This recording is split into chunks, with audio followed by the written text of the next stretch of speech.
Welcome to another edition of Chat Nap with AI Chatterbox, Chuck and Howie, a podcast dedicated towards metrology. I'm Chuck Ellis. This is my partner, Howard.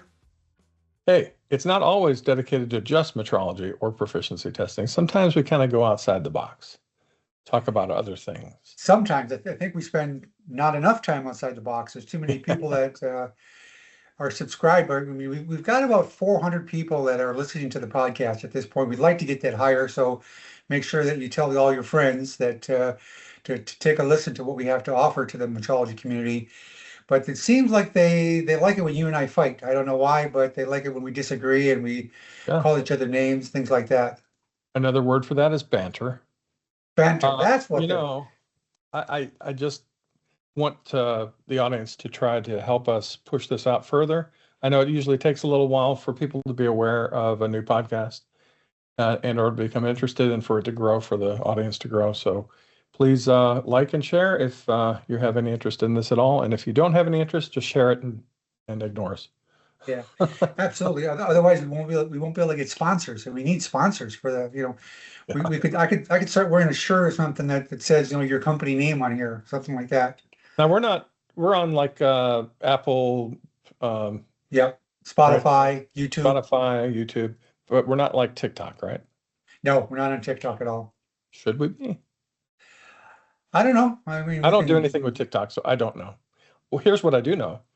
One of my daughter's friends, her husband, quit his full-time job because he does these little meme things on Instagram and TikTok with their dog and their cat. Yeah. And has become so popular, he can make a living off of this. No kidding. Wow. That's amazing. Yeah. Well, we need to get back on track. So we need to talk a little bit about how we're changing things up today. So today it's going to be a turning of the tables. Exactly. That's a great way to put it. We have a good friend of the program, a good friend of NEPT that understands what proficiency testing is. So I lean on our guest, Troy Thomas, today. I thought you said his name was Eileen. No, it's not Eileen. It's Troy. Troy. Troy from Essco Calibration out of the northeast, out of the Boston area. He's going to turn the tables today. And when he was our guest last season, we offered him the opportunity to ask us questions. And we said, nervous. Well, it's are you? I am a little bit nervous. Yeah. I mean, you said sky's the limit. We probably should have put some limits on it. We normally do that with our guests, don't we? We did not do that with ourselves. No. So I might have to plead the fifth. I don't know if that's this could be embarrassing. Yeah.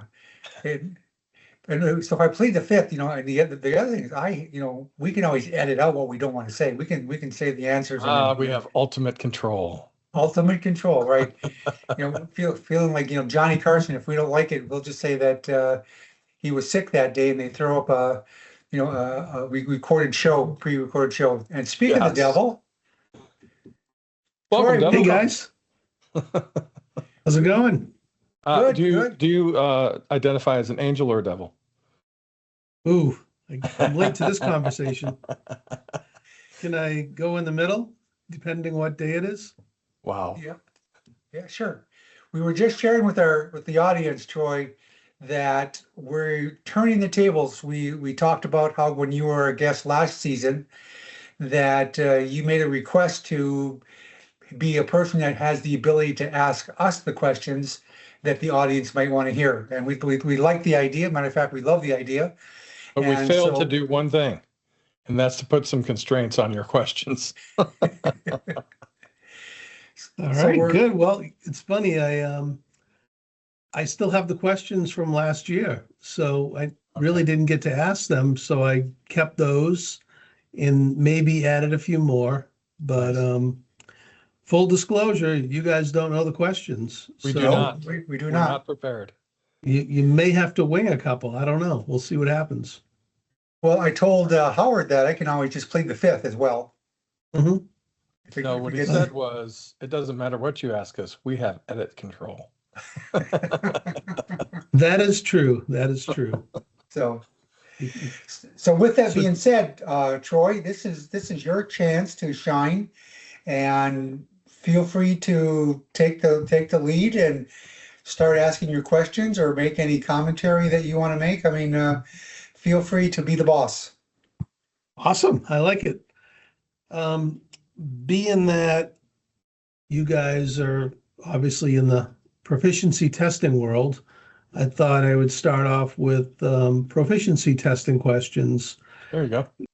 And I think it's important because I've been in this business for 30 years and I didn't even really know what it was until like year 15. So it's one of those things that you could work at a Cal Lab and just never get exposed to it really, unless you're in the quality department or with a team that, is involved with doing the actual PT.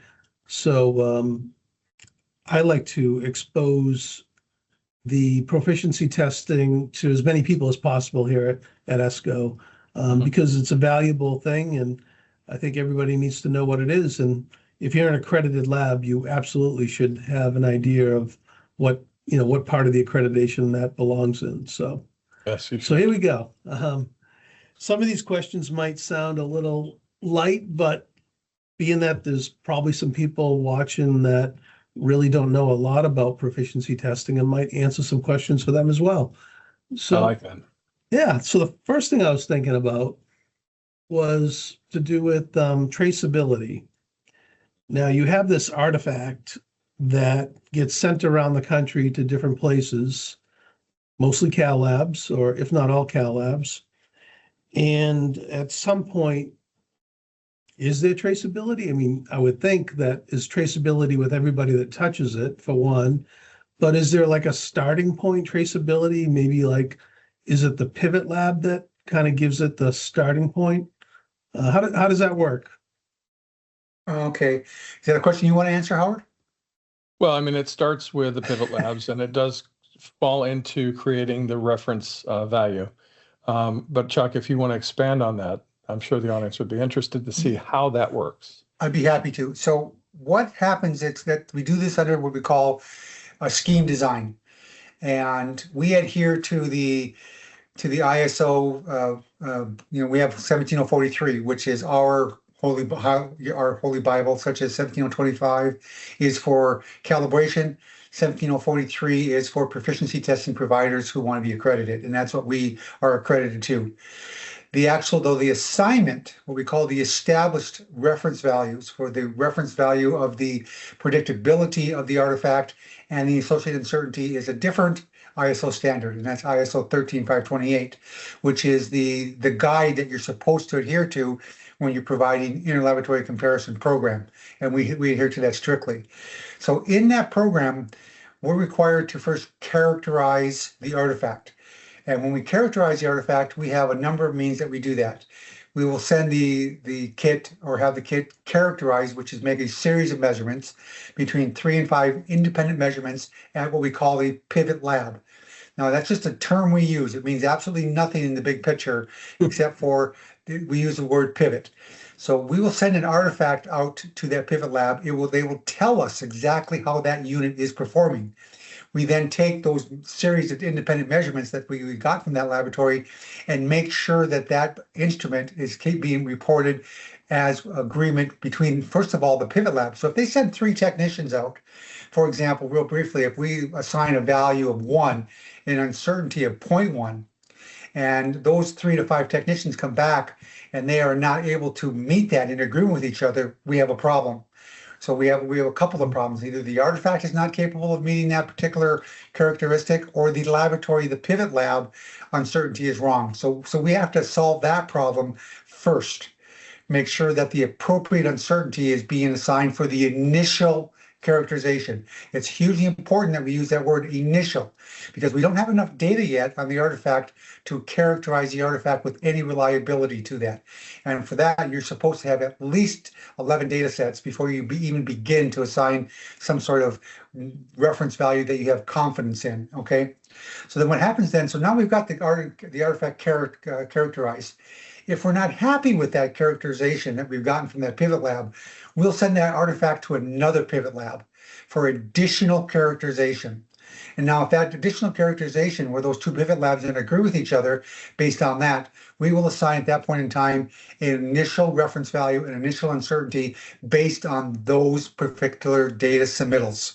Now, again, that's just the initial. Then the artifact will go into distribution. And for the first 20 laboratories that see that kit, it's monitored. Every time data comes back from a participant, we will analyze that data to make sure that it's not what we consider to be an outlier, which is greater than 3 sigma outside of the original initial characterization. So once we get that done, then we're able to get a pretty good, what we call the characterization of those artifacts.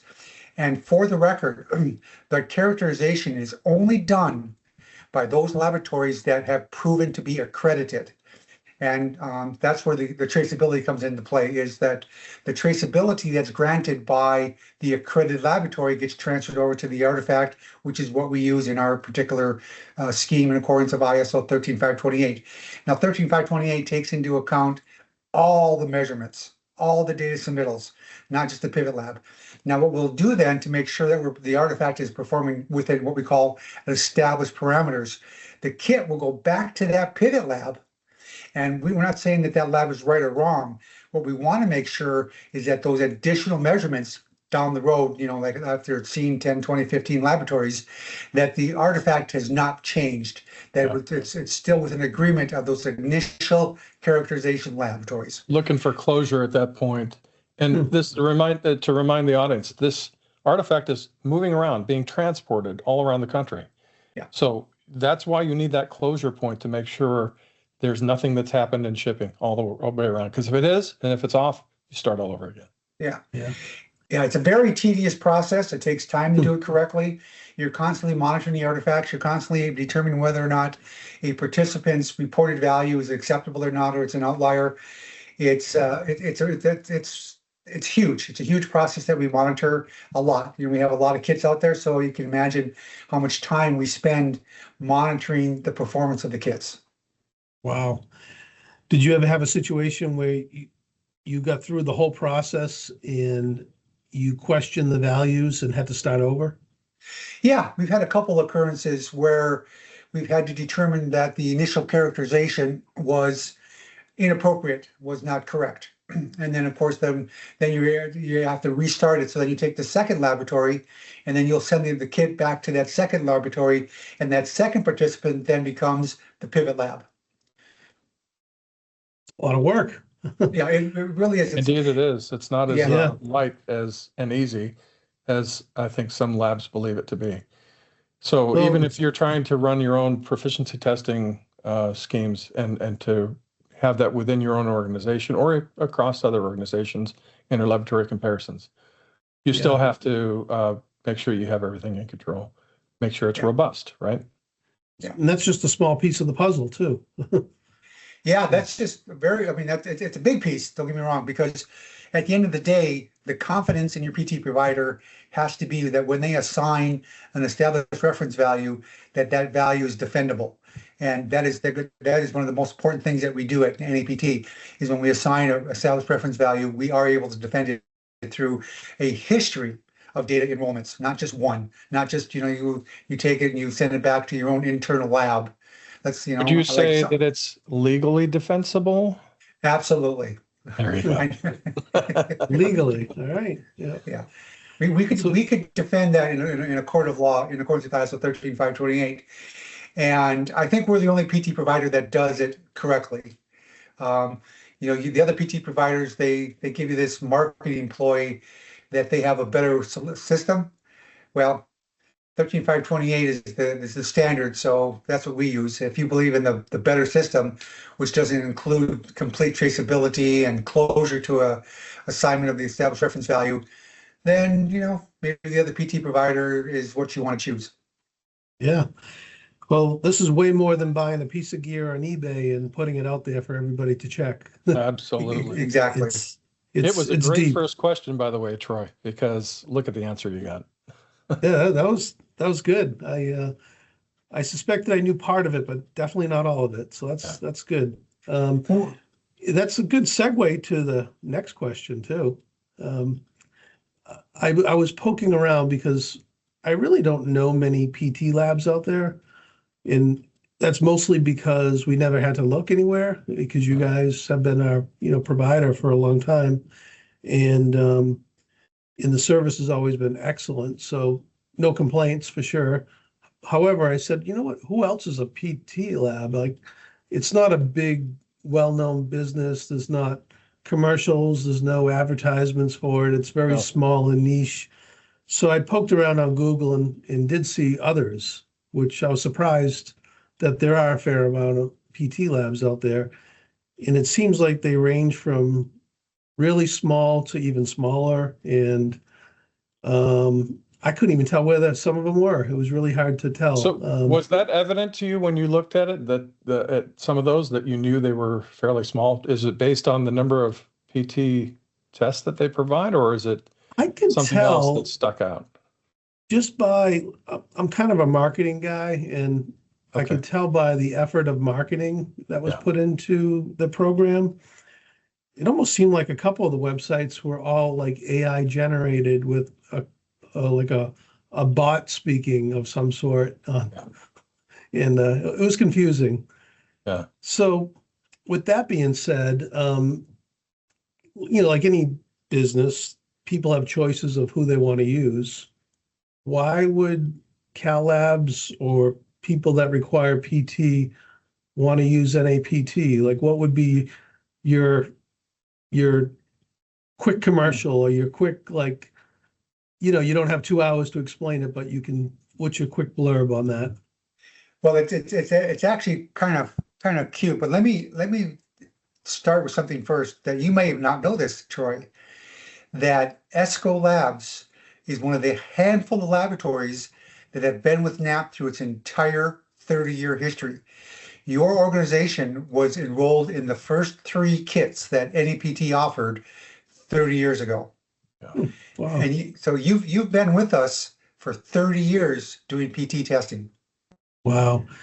So yeah, that must have been a relationship with Dave Donnelly back in the day. Yep.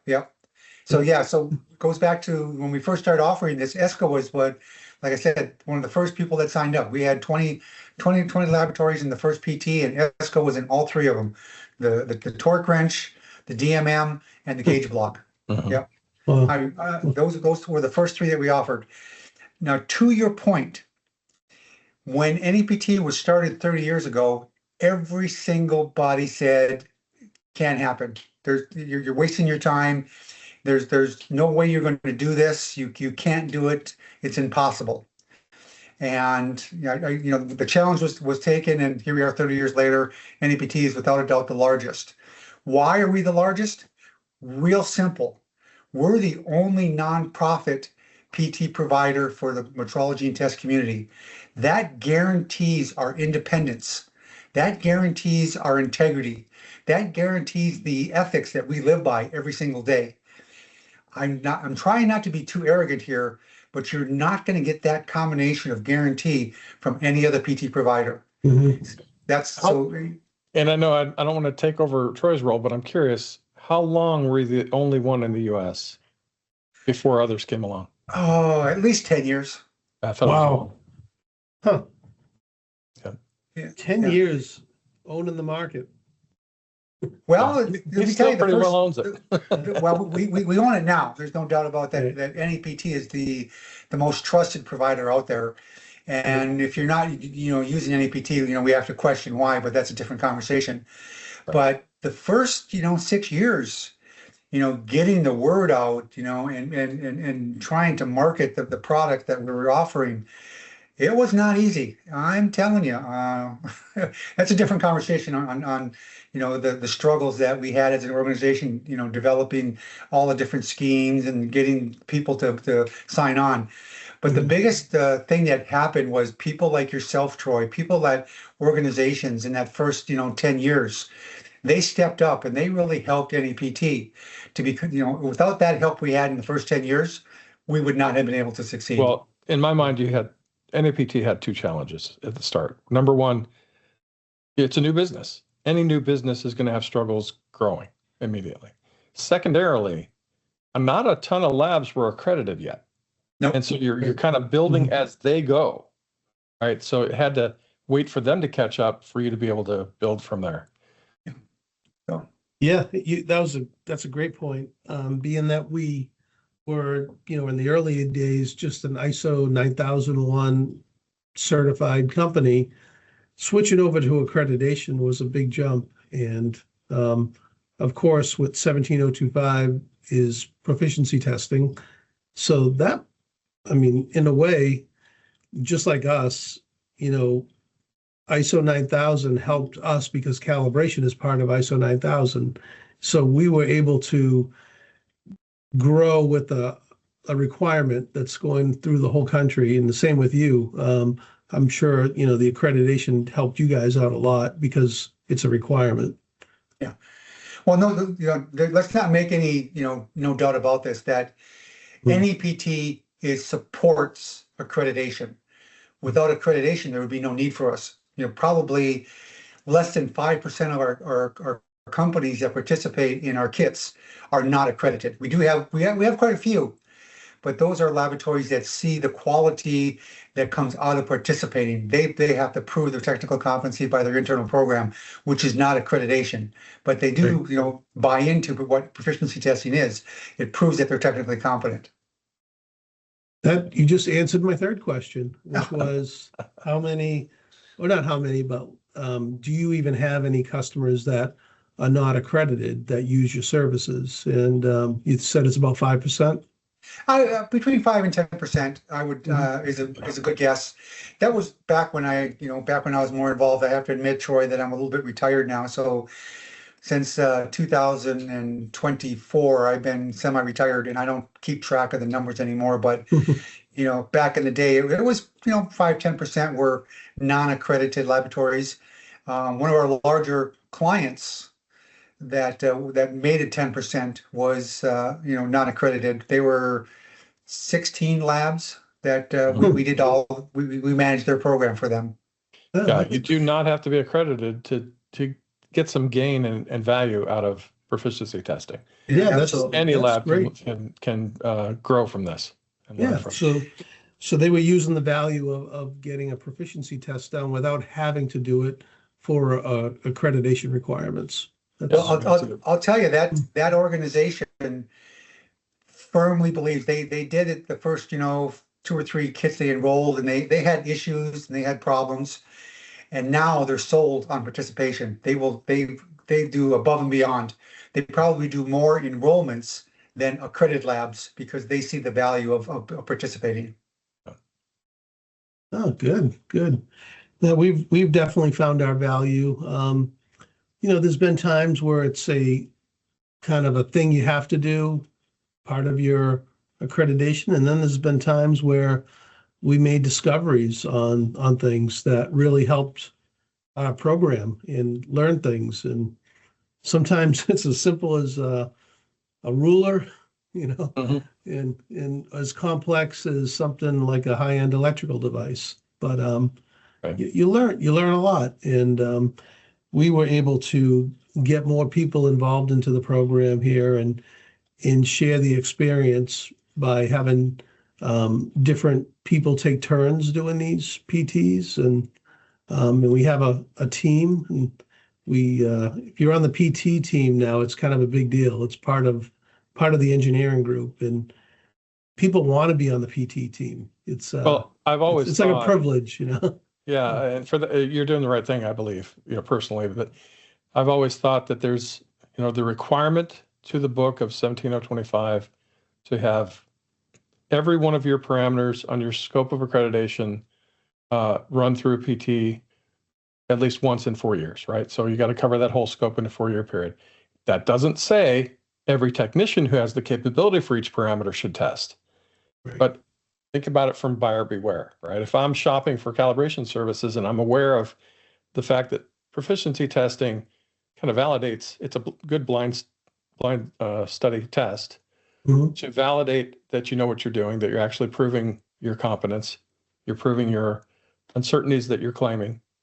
And if I'm going to shop and have my instruments sent to this calibration lab, do I want just any tech or do I want the tech who passed, right? So Right. shouldn't Yeah. you test all of your techs to prove Mhm. all of them are competent? So I Absolutely. think there's going beyond 17025 that gives value to the customer, Yep. to the calibration Yep. labs customer. Oh yeah. Yep. Definitely a trickle down effect on that for sure. Yep. I agree. Yep. Good. I guess you kind of answered the question already about non-accredited labs using NAPT for proficiency testing. Mhm. So they're really focused more on getting that data and kind of bumping it up against what they think they know and trying to improve their processes and procedures. Yeah. Would be the I simple would one. care to say, based on my experience with what we call our non-accredited laboratories, I think that the non-accredited laboratories have a tendency to evaluate the results, their performance, if you will, from NEPT greater than those labs that are accredited. They do a review of their enrollments to a greater depth than most laboratories do. Unfortunately, because participation in an approved proficiency test is a requirement, a lot of organizations really don't take advantage of it as well. And I think the non-accredited labs, because they see the value of it and they're they don't have to do it, so they really take a due diligence another step higher than most accredited labs. And I hate to sound like that in a negative fashion. It's just the truth. Yeah.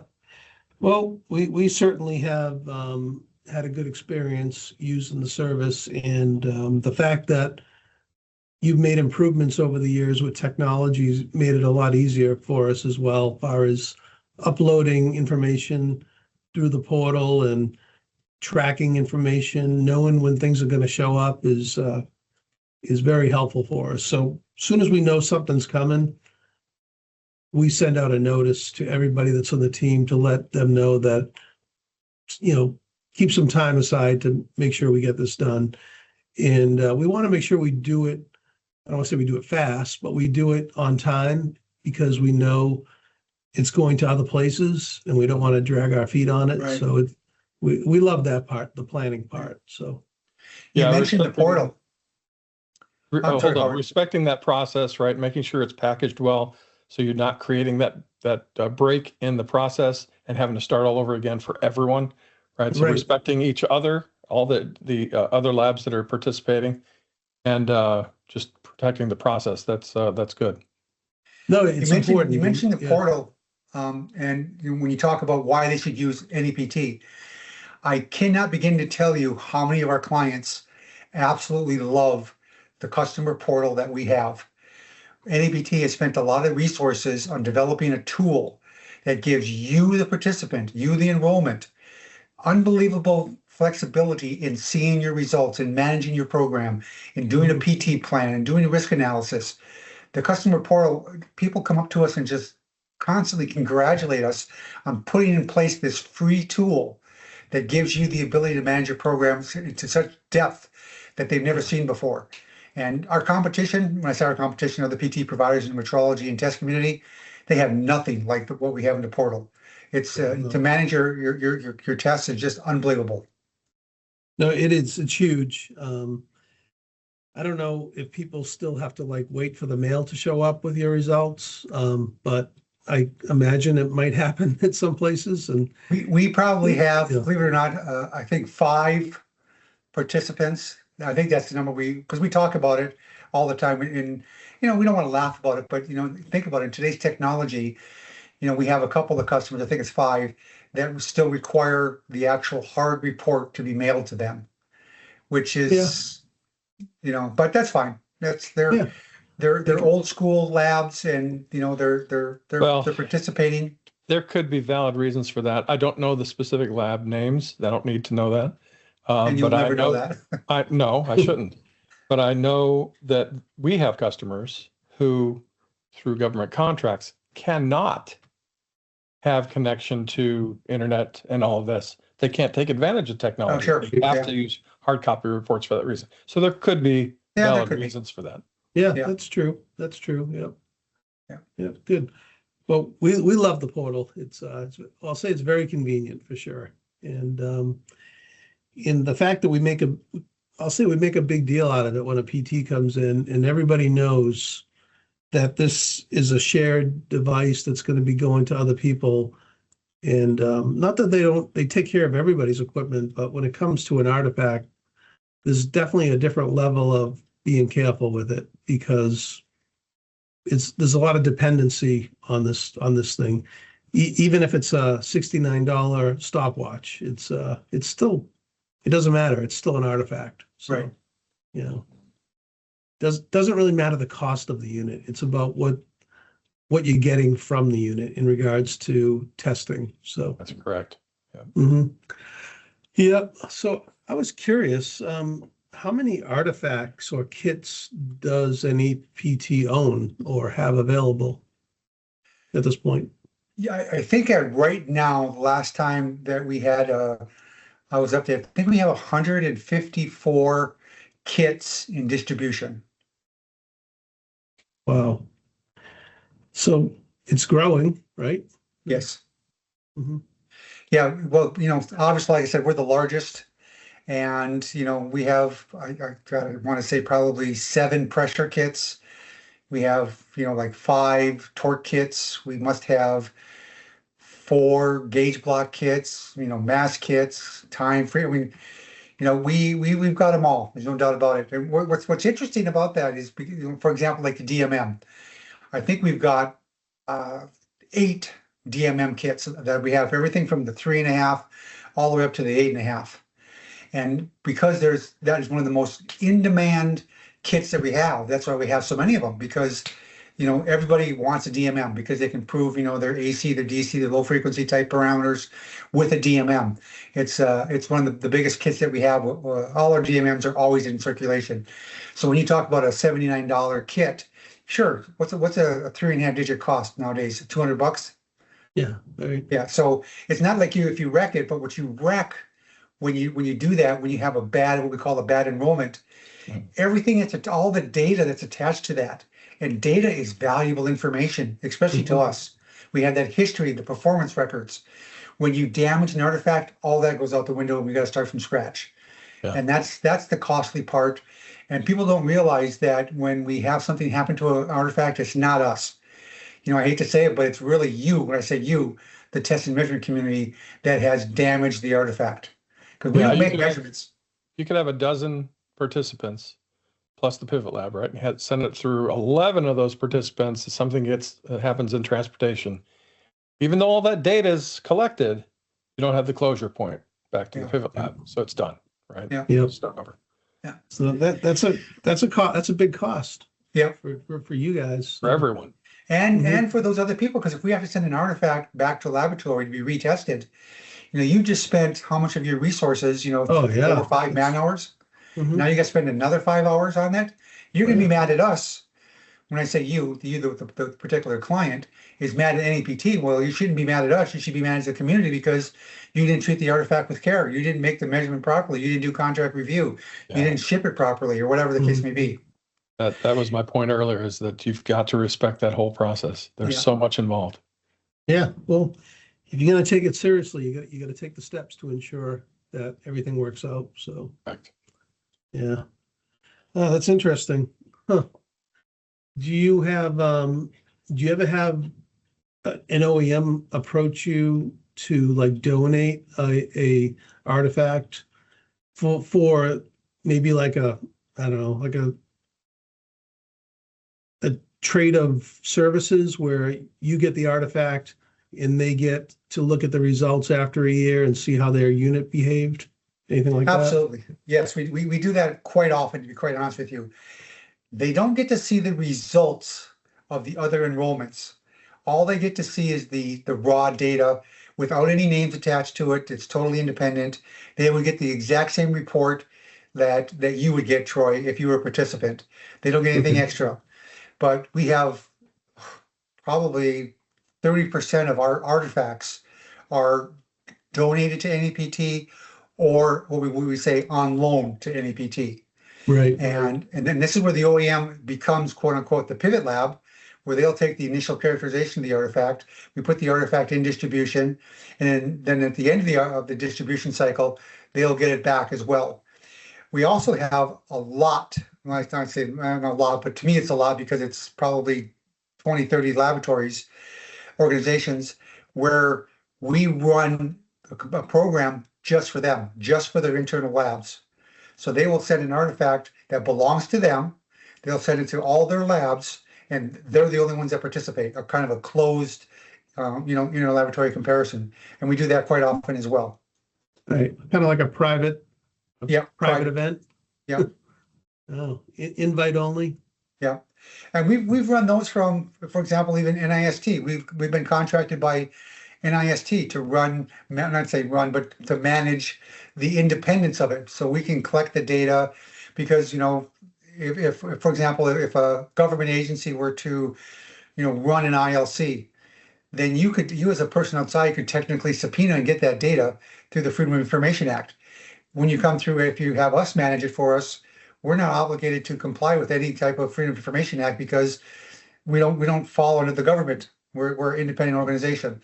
So that's why we have a lot of organizations that like that, so that the raw data, no one will be able to ever say, the competition will never be able to see it. Because sometimes you're gonna get egg on your face. That's the whole purpose that we do this, is to make sure we don't have any problems with our internal program and we prove our competency. But you know what? There's a lot of organizations that have found shortcomings only by participating. Had they not participated, they would have not found that shortcoming. Mm-hmm. Yep, I've said it's benefited us a few times in the past, for sure. So well worth it. So will NAPT be out and about this year at any trade shows or events coming up? You bet. Oh yeah, it's as I love to say this, and I'd like to spread the word. It's our 30th anniversary, and we are going to, at the NCSLI conference in Kansas City, Missouri. We're going to have a big party like we did for our 20th, probably at some sports bar within walking distance of the convention. But we're going to be handing out, some swag and some awards, some plaques, things like that. Wow. So we're going to be at the A2L event, the ACON event. We just got back from the ANAB event, which was a huge success. We had I didn't go to it. The only event that I'll be going to this year will be the NCSLI event. But the event at ANAB, we had, the booth was busy all the time, talking to the assessors, talking to new clients, talking about it, which is a great event. And we love the A2LA event as well. That's a great event for us to go. We love the NCSLI event. We love that event as well. Good. Will be nice for Howard going to Kansas City, right? Easy for you. Isn't that lovely? The first time in Kansas City, I'm so happy. Wow. Because my wife and I have lived all over the country. We've lived in Florida for 12 years, upstate New York for 12, Southern California for 6. We've been here now for 8 years in Kansas City area, and the NCSLI is coming to us, so that's wonderful. Wow, is the venue close by to your house? It's downtown is 20, 25 minutes. Wow, that's great. It is, and it falls on the heels of our annual golf outing that we're doing. Is this 5th or 6th year? I can't remember now. 6th year. 6th year. Wow. Yeah, it's gonna be incredible. It's gonna be a busy week. And since the last time you and I talked, Troy, I've joined a band, by the way. Really? Yes. Good for you. So my band will be playing my private event after the tournament on Saturday night. And then Sunday's the 30th anniversary party for NAPT. Yeah. You must have come right back to life with everything from your past. Yeah. My wife like riding a bike, right? My wife said I'm having a midlife crisis at I'll be 62 in June. Midlife crisis is 62. I said, thanks for believing I'll live to 114 or 112 or whatever. I do math. Anyway, because I bought finally, first time in my life, bought a 71 Corvette Stingray. Well, this is beautiful blue. This is a real midlife crisis then. It is. And then I joined a band, right? Wow. Just stuff that I've always wanted to do, and I'm able to fit some of that stuff in now. So a lot of fun. They say sometimes they come in threes, so there might be a third thing. Maybe you can surprise us. Well, if you're coming out early enough, you can join us with the golf outing, and then you can jump in with the band. All right. Good, good. Well, make sure you don't have your fun night the same night as Metrology on Tap. We don't want to compete with you guys. Yeah, I think we're clear on that. Yeah, we purposely did it on Sunday because you guys normally do your event on Tuesday night. I think so, yeah. Yeah, so we did not want to interfere with your event at all. That's why we're doing it on Sunday. Perfect. We figure Yeah. we'll do it Sunday night. A lot of times people come in on Sunday. Yep. And so if we do it, like 5, 6 o'clock at night, that gives people enough time to get into Kansas. So a lot of people being in Kansas are not going to have to fly all the way across the country, just halfway across the country. Yeah. Well, I think you gave people a reason to come in on a Sunday versus a Monday. So You bet.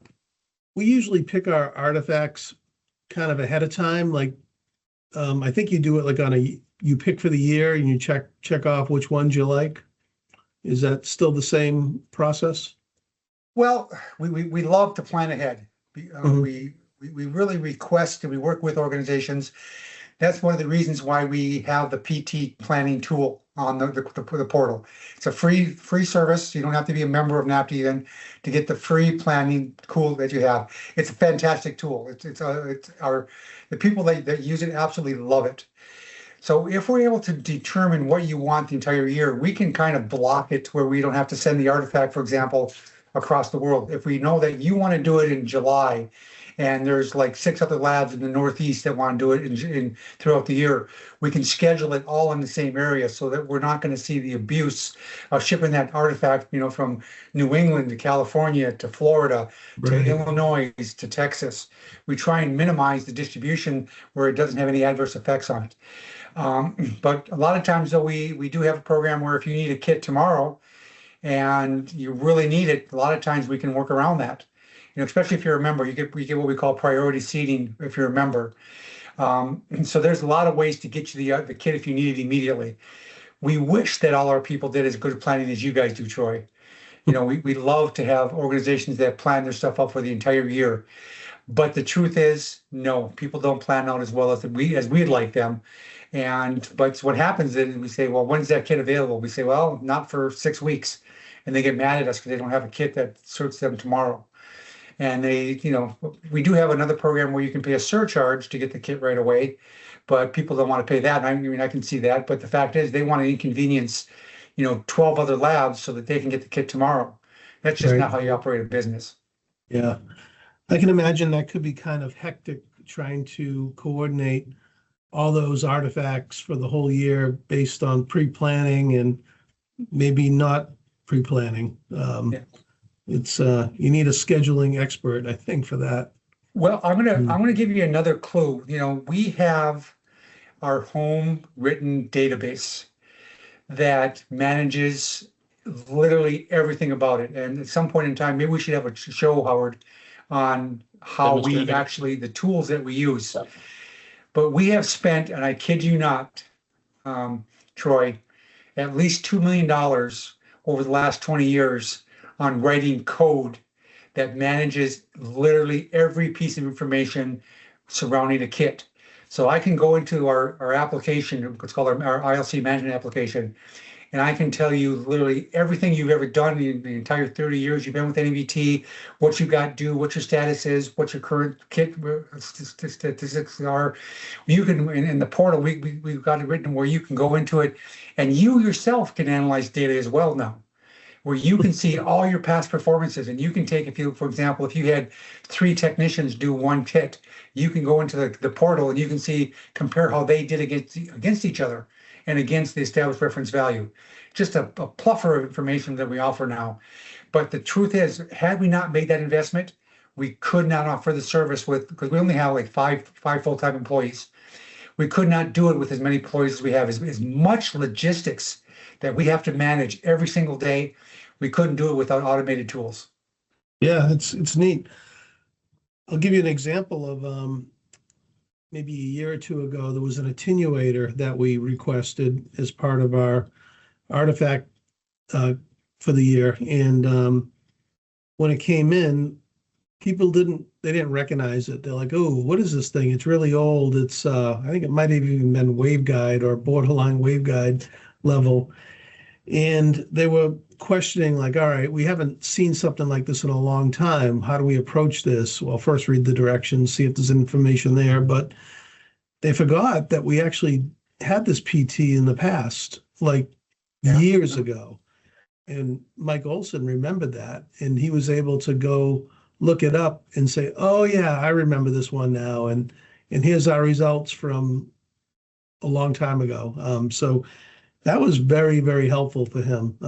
Luckily, he remembered, but I'm sure he could have searched it too somewhere along the way and seen it in our database or whatnot. Yeah. But yeah, it's works out pretty good. And we have a lot of customers, for example, our CMM kits, Troy. They love, I have a CMM kit that we've had for 25 years.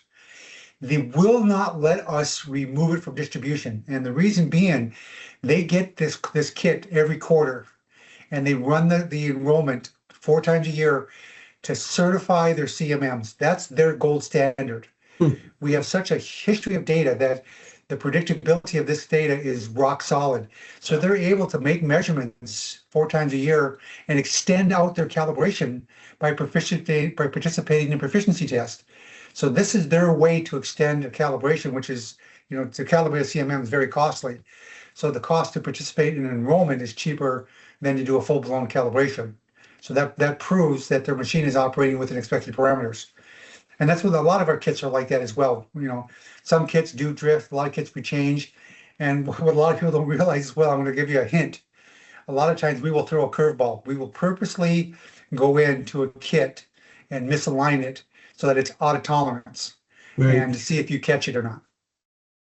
It's funny. It reminds me of something customers would do back in the 80s. They would, to evaluate a cal lab, they would cause something that was wrong and send it to the cal labs and see if they catch it. Do you remember those days, Howard?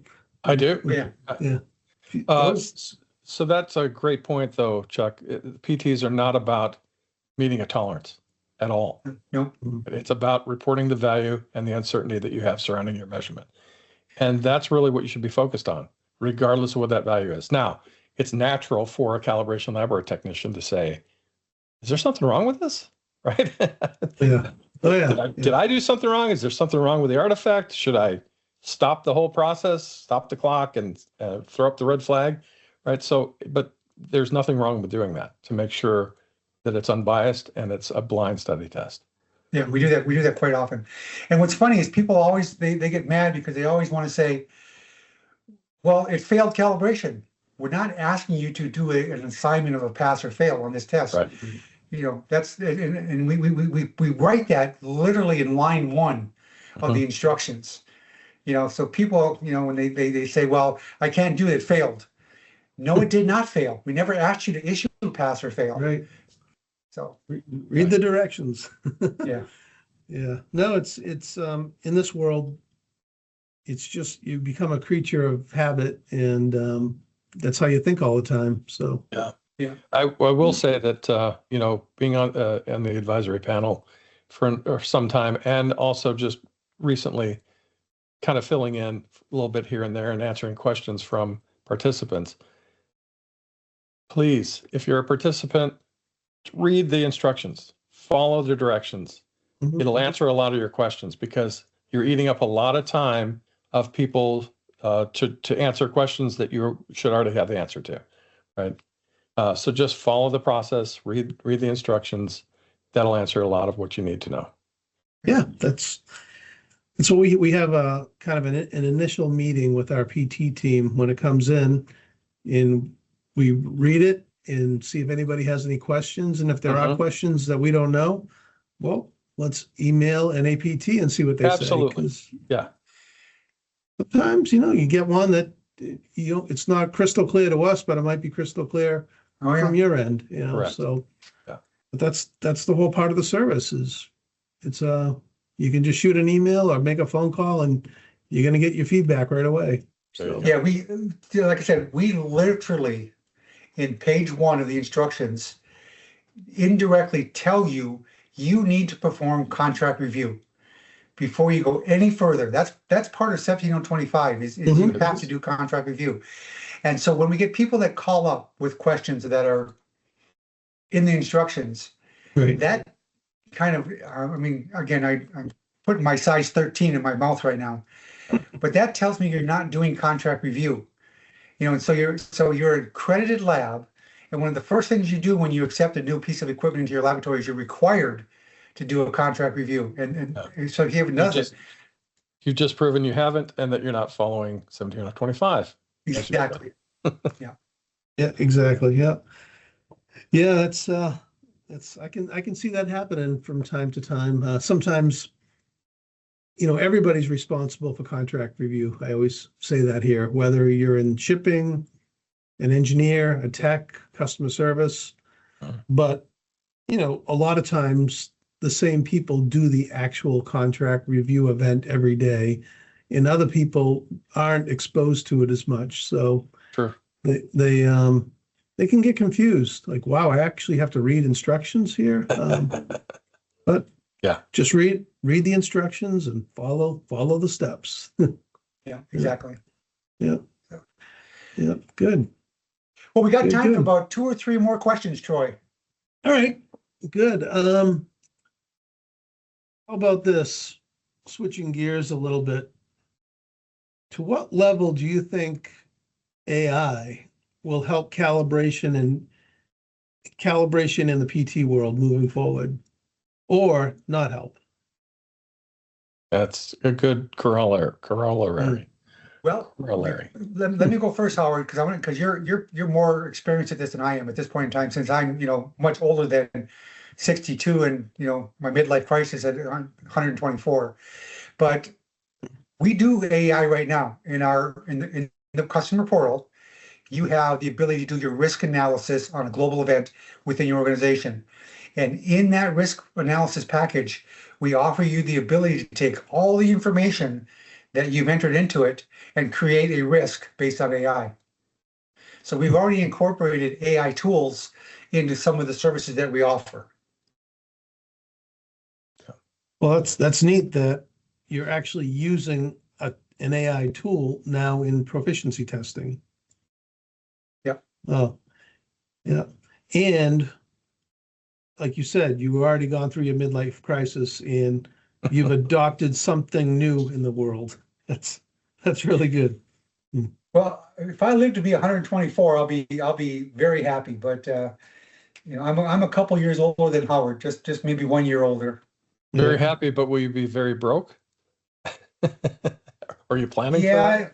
I don't think I would have enough. Well, if my wife kept working, she wouldn't be able to retire. I just have to have her. Oh, just make her keep working. Nice. Yeah, make her keep working. Howard, what is your thoughts on AI in the calibration world? I see people using it in many different ways. Certainly data mining and reporting, and creating suggestions for where you can take it from there.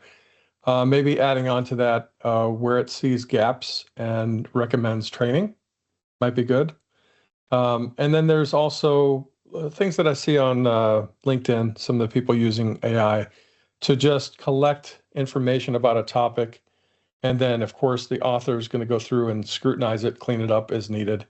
But it creates some pretty interesting graphics and/or videos that can be useful to get the points across. And I see that as a benefit as well for participants. I personally don't have any plans to use AI. Like I said, I'm a fat old man now. I'm going to retire here full time. I'm not an AI guy. Probably will never be an AI guy to any real degree of confidence. I know everyone out there is using Chat GPT now to do almost everything. They're doing their Chat GPT searches now. It's everything is not me. But that's why we created Chat NAPT services. That's a good one. Right. It's a good one. So the board will take it from there, Chuck. Thanks. Yeah. So as what do you think's been your biggest hurdle in the last few years on getting new customers? Or is there even a hurdle out there? Oh, well. I can think of one, but go ahead, Chuck. I'll let you go first. Well, when you say new customers, people say that, well, what are you complaining for? You're the largest ILC provider for that services metrology and test community laboratories. The fact is this: I've been fighting since probably day one. If the accreditation bodies enforce their current requirements and stopped with the wink in the eye and a hood and a nod that allowed people to not fulfill the requirements that they're supposed to fulfill in accordance with their internal policy, 17025 policy, you would need 3 or 4 more PT providers out there to fulfill the requirements that are out there. So the biggest shortcoming we have with new clients is the lack of what I call selective enforcement. Like I said, I'm putting my size 13 in my mouth right now, but I'm retired, so I don't care anymore. For 25 years, I fought the fact that laboratories are not held to the fire. And I think it's unfair. I think it's completely unfair that you have a laboratory on the south side of the street that has to do, let's say, 5 PTs a year. And then you have a laboratory right across the street that gets a different assessor. And for whatever reason, I don't want to go into those reasons, but I could, but I won't, that only has to do 1. And they offer the exact same type of services. Mm-hmm. Where's the fairness in that? That to me, that selective enforcement is not only ruins the quality of the accreditation, because you expect the same level of accreditation being given to everybody, but the enforcement of the requirements is huge in my opinion. So if that were to happen, I would die a happy man if they just enforced the current requirements. We have the last 5 years we've gone to hiring a marketing team to help us out, because we're not marketing people. We're metrologists. We have people that write code for us. I'm not a code person, so we have all these extra tools that allow us. What I will say about getting new people is, since we've invested in marketing, when you did your Google search, did NAP come up number 1 in the search? It came up pretty, if it wasn't number 1, I would say very close to the top of the non-paid organic searches. We challenged our marketing team that one of my goals, that if they fulfill this request, we would keep them on board. If they didn't, I would fire them. And I said that to them when we hired them. And for the longest time now, like you said, the non-paid promotions that people will pay for, we're number 1 when you do proficiency testing for metrology labs. That's helped out getting our word out. So we don't have the ability as an independent person to have a relationship.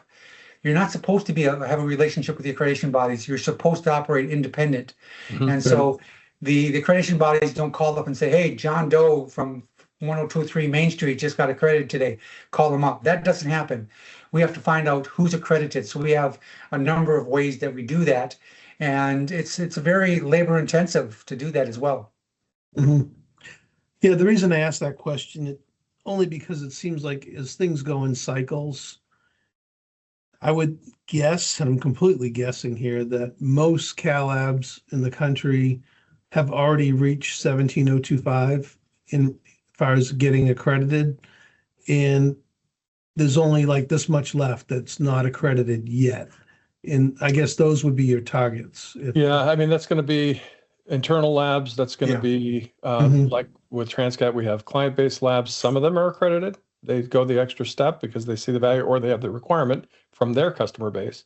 Right. But many of those client-based labs, which I'd say is a externally run internal lab, for lack of better words, sometimes they don't really see the need for it. So there's still a pretty good market out there of those types of facilities that need this. Yeah, the ABs predict those type of labs, Howard. There are easily at least 2,000 more labs that are internally based laboratories that could become accredited. Mm-hmm. Now, whether or not they ever become accredited or not, all depends on the value of accreditation is one determination, but also the requirement. For example, FDA. If the FDA were to finally come on board after 20 plus years and say, we highly recommend that you become accredited, then the FDA labs would jump on board. Right. That would be huge market incentive for the ABs to have the FDA labs come on board, because there's got to be, what, 5,000 FDA labs out there across North America? Easily. At least, right? Internal captive labs between all the different companies. There's easily, what, 150, pharma companies out there. Imagine if every one of them have to become accredited, because they're not now. Right. Oh, right. Yeah. It'd be good for a bunch of us, not just for calibration, proficiency testing, everybody that's in the industry. So, yeah, exactly. Yeah. So your point was, the ABs not really being consistent in enforcing the requirements. I had that thought. The other thought was acquisition of labs, merging, right? Labs, which, if the labs are still there, they still should have the requirement, right? If they're independently located. So if those are somehow shrinking because of acquisitions, then that could be another factor. Yeah. And the other thing is the other thing, Howard, that probably should be mentioned is you got the acquisitions, but going back 30 years ago, for the lack of better definition, we had a lot of what we call the mom and pop shops. Mm-hmm. There's not too many mom and pop shops out there anymore. They've either been acquired or they've gone under. They just decided to quit business because they just can't afford to be accredited. Well, COVID certainly had an impact on the smaller labs, either being acquired or just going out of business. And then there's been a concerted effort by a couple of the larger private equity firms to acquire a bunch of smaller labs and integrate them. Yeah. Yeah. So if for example, with Transcat, if we buy a lab that is co-located with one of our existing labs, it's going to get absorbed and there's not going to be the accreditation for both. But if it's in a different geographical area, we still require that accreditation. So then that still would be part of proficiency testing as well. Right. So that type of thing can happen. Yeah.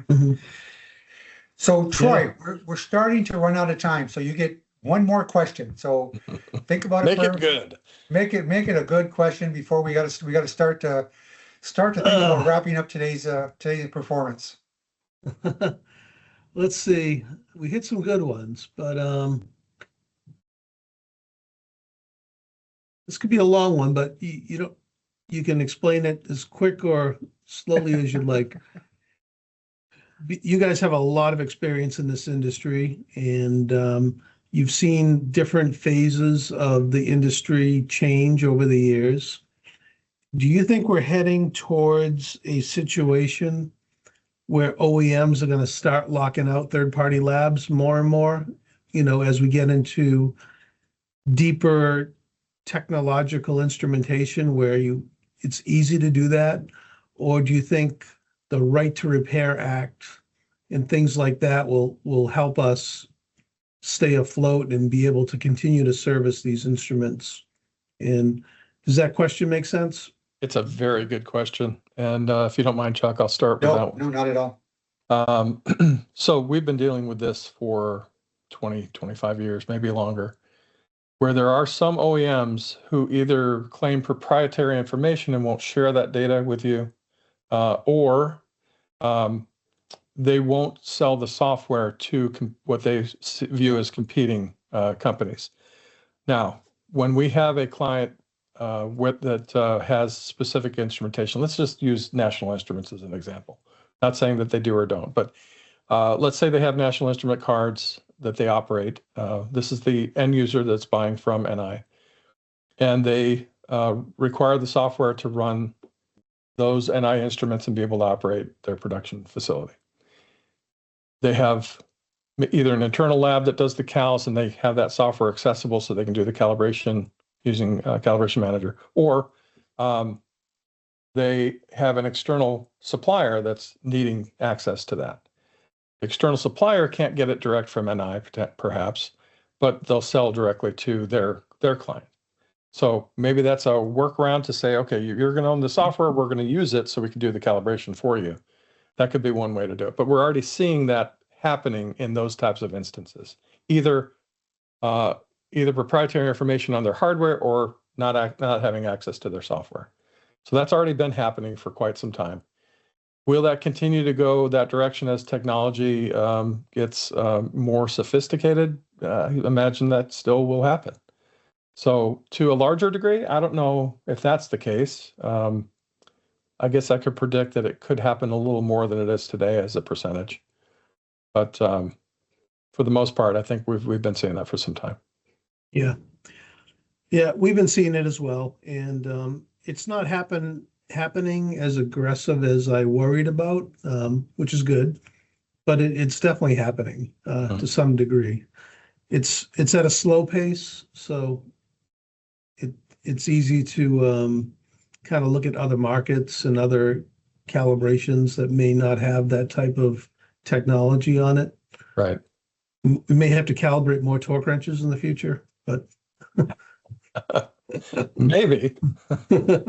We've seen some torque devices that they're really more of torque drivers that don't have tolerances from the OEM, but they have to be set up properly. They can be ranged according to how you need to use them, right? So they have a wide range. You use them to whatever smaller range you need, or if you need the full range. But in any case, what we saw was that they were set up improperly. So they were giving the wrong torque values, completely wrong, like significantly wrong. And so we got the information. It was open source information from the OEM. We collected that information on how to make those adjustments. We put them back to where they need to be, did the calibrations, and they were all set.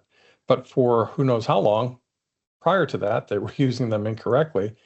And in this case, under torquing values, which is a risk of, whatever fasteners you're torquing with these could loosen up. And that's not good. No, it's not good. Yeah, there's some smart torque wrenches out there. And not so smart torque wrenches, but right.